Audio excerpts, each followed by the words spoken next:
Radio Claret América presenta Sediento de ti, la palabra, fuente de vida, con el sacerdote misionero claretiano Tony Díaz.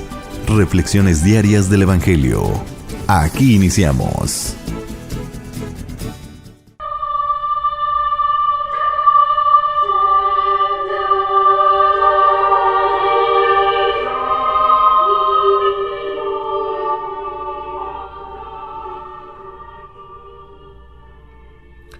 Bienvenidos, hermanos, a nuestras reflexiones bíblicas de las lecturas del día. Hoy es miércoles de la octava de Pascua, El evangelio de hoy viene de Lucas, capítulo 24, versículos 13 al 35. El mismo día de la resurrección, iban dos de los discípulos hacia un pueblo llamado Emaús, situado a unos 11 kilómetros de Jerusalén, y comentaban todo lo que había sucedido. Mientras conversaban y discutían, Jesús se les apareció y comenzó a caminar con ellos, pero los ojos de los discípulos estaban velados y no lo reconocieron. Él les preguntó: ¿de qué cosas vienen hablando tan llenos de tristeza? Uno de ellos, llamado Cleofás, le respondió: ¿eres tú el único forastero que no sabe lo que ha sucedido estos días en Jerusalén? Él les preguntó: ¿qué cosa? Ellos le respondieron: lo de Jesús el Nazareno, que era un profeta poderoso en obras y palabras, ante Dios y ante todo el pueblo. Como los sumos sacerdotes y nuestros jefes lo entregaron para que lo condenaran a muerte y lo crucificaron. Nosotros esperábamos que él sería el libertador de Israel, y sin embargo han pasado ya 3 días desde estas cosas sucedieron. Es cierto que algunas mujeres de nuestro grupo nos han desconcertado, pues fueron de madrugada al sepulcro, no encontraron el cuerpo y llegaron contando que se les habían aparecido unos ángeles, que les dijeron que estaba vivo. Algunos de nuestros compañeros fueron al sepulcro y hallaron todo como habían dicho las mujeres, pero a él no lo vieron. Entonces Jesús les dijo: ¡qué insensatos son ustedes y qué duros de corazón para creer todo lo anunciado por los profetas! ¿Acaso no era necesario que el Mesías padeciera todo esto y así entrara en su gloria? Y comenzando por Moisés y siguiendo con todos los profetas, les explicó todos los pasajes de la Escritura que se referían a él. Ya cerca del pueblo a donde se dirigían, él hizo como que iba más lejos, pero ellos le insistieron diciendo: «Quédate con nosotros, porque ya es tarde y pronto va a oscurecer». Y entró para quedarse con ellos. Cuando estaban a la mesa, tomó un pan, pronunció la bendición, lo partió y se lo dio. Entonces se les abrieron los ojos y lo reconocieron, pero él se les desapareció. Y ellos se decían el uno al otro: «Con razón nuestro corazón ardía mientras nos hablaba por el camino y nos explicaba las Escrituras». Se levantaron inmediatamente y regresaron a Jerusalén, donde encontraron reunidos a los 11 con sus compañeros, los cuales les dijeron: «De veras ha resucitado el Señor y se le ha aparecido a Simón». Entonces ellos contaron lo que les había pasado en el camino y cómo lo habían reconocido al partir el pan. Palabra del Señor.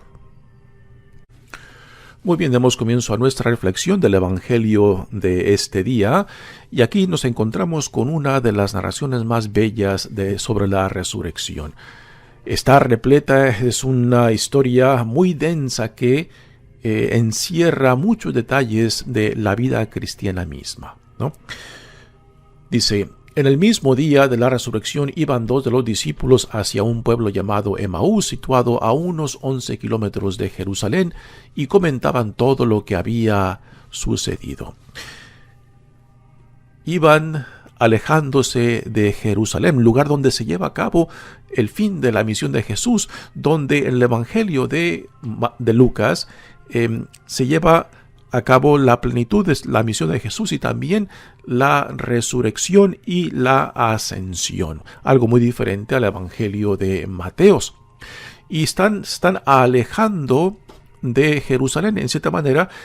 Ya van entristecidos porque todas las expectativas y esperanzas que tenían en Jesús se les ha ido entre las manos. Ha muerto. Y piensan que ya todas sus esperanzas, sus expectativas sobre Jesús, sobre el Mesías, han desaparecido, ¿no? Y es aquí donde Jesús en el camino viene al encuentro de ellos. Esto de en el camino es algo muy significante. Antes de que los cristianos fueran conocidos como cristianos, eran llamados como gente en el camino. Jesús es el camino, la verdad y la vida. Así que esta noción de estar en el camino es de ser peregrinos. Y en un peregrinar, pues uno no sabe con lo que se va a topar, ¿no? Y aquí está el sentido de estar en el camino, de dejarse sorprender, de que Dios venga a nosotros tal como Dios lo decida y lo determine, no como nosotros lo queremos ver, no como nosotros lo queremos experimentar. Y aquí viene uno de los problemas que aún hoy en día pues nos esclaviza y a veces nos ciega, ¿no? Y esto tiene que ver con las expectativas, con las nociones nuestras acerca de Dios, ¿no? Así como los fariseos no reconocieron a Jesús de que era el Hijo de Dios, el enviado de Dios, ¿no? Porque tenían sus expectativas. Y así como los fariseos, también los discípulos y mucha gente en tiempos de Jesús, pues simplemente no lo reconocieron y lo aceptaron porque ellos tenían unas nociones específicas de cómo tenía que ser el Mesías, qué le tenía que pasar y cómo tenía que él triunfar. Y Jesús rompe con todos los moldes de esas expectativas. Es en el camino, en nuestro peregrinar, donde tenemos que dejarnos sorprender por Dios. Y esto incluye cuestionar nuestras expectativas, de no querer meter a Dios en nuestras expectativas, en nuestra cajita, y después decidir que este es mi Dios y solamente lo que entra, lo que encaje en esta cajita, que yo le voy a nombrar mi Dios, pues es solamente lo que voy a aceptar acerca de Dios. Y cuando nos hemos creado un Dios a nuestra medida, pues el Dios de Jesús, el Dios que Jesús nos modela, pues simplemente no va a tener la capacidad de sorprendernos, de revelarse ante nosotros, porque ya lo hemos reducido a lo nuestro. Hay que dejarse sorprender, y es aquí lo que ocurre en el camino, en el peregrinar, donde Jesús viene al encuentro con ellos. Y ellos no lo reconocieron. La experiencia de las diferentes narraciones de las apariciones de Jesús resucitado, de que es y no es a la misma vez, de que es el mismo Jesús, pero no es en la misma forma, en la misma apariencia que ahora el resucitado, puesto que el resucitado es el glorificado, que es el significado, la palabra Pascua, pasar de una realidad a la otra, pasar de este mundo a la glorificación, que es el sentido de la resurrección. Jesús no simplemente no revive, o sea, Jesús pasa de una realidad de nuestro mundo a la otra, lo cual no podemos simplemente reducirlo a nuestras expectativas históricas, porque el Cristo resucitado es el Cristo que está por encima del tiempo y del espacio. La historia se vive en el tiempo y el espacio, y el Cristo resucitado está por encima, pero a la misma vez este Cristo hace presencia, irrumpe y entra en nuestra historia para decirnos que hay una forma diferente de ser y de vivir, los valores del reino, y que es lo que ahora se les aclarece a estos discípulos. Y después aquí varias ironías cuando le preguntan, Jesús les pregunta a ellos de qué vienen hablando tan triste, ¿no? Y quizás es esta tristeza de sus expectativas que les impide reconocerlo a Él. Y después él les pregunta, ¿qué cosas? ¿No? ¿Eres tú el único forastero que no sabe lo que ha sucedido en Jerusalén? Y Jesús irónicamente les pregunta, ¿qué cosas? ¿No? Y ellos, aquí descubrimos la ceguez de ellos. Dice, lo de Jesús el Nazareno, que era un profeta. Para estos dos discípulos, Jesús era solamente un profeta, no era el Mesías, no era el Hijo de Dios, ¿no?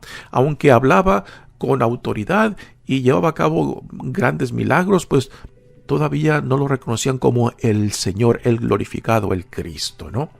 Y es aquí donde está uno de los elementos de la ceguez de estos discípulos. Y después dice, nosotros esperamos que Él sería el libertador de Israel.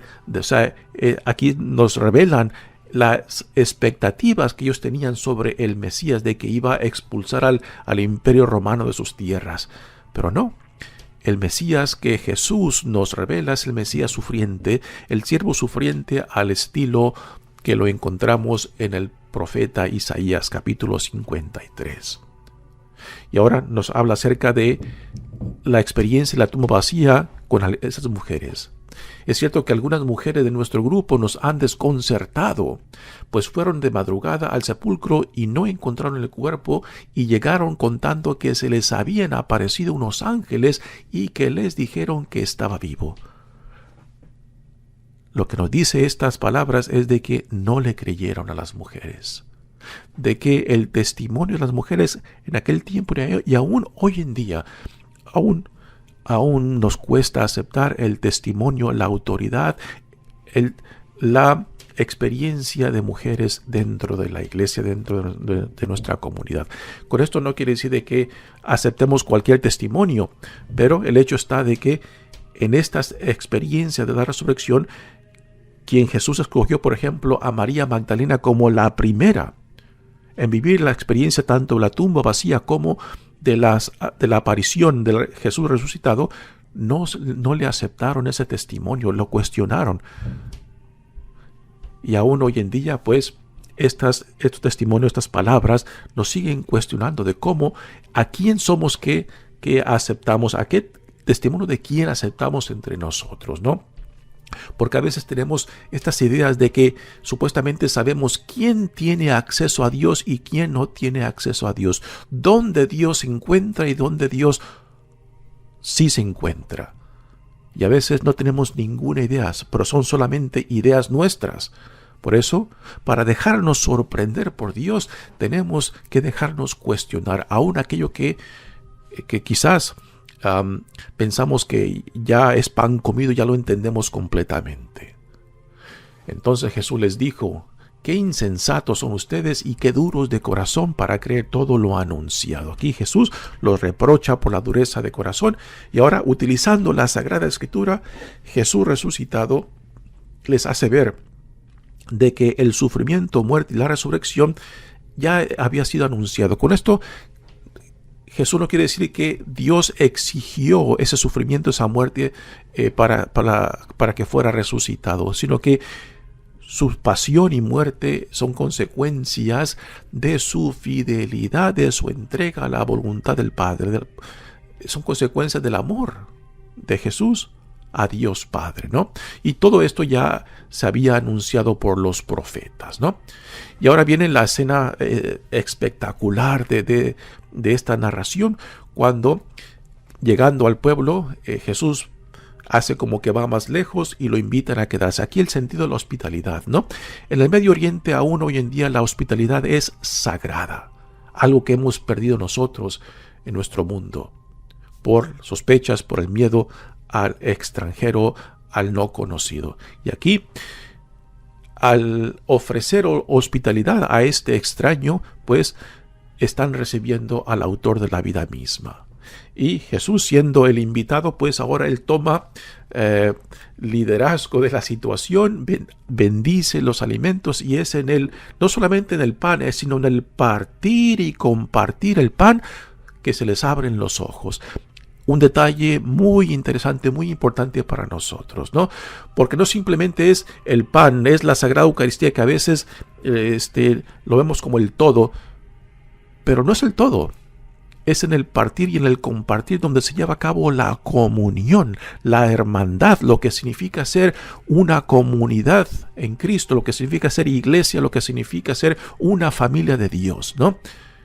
A veces muy fácil reducimos la adoración de Jesucristo en la Sagrada Eucaristía como algo personal que para muchos, al reducirlo simplemente a algo personal, no lo lleva a la comunión, a la hermandad, a la solidaridad con otros, que es donde se vive el sentido profundo de nuestra fe cristiana.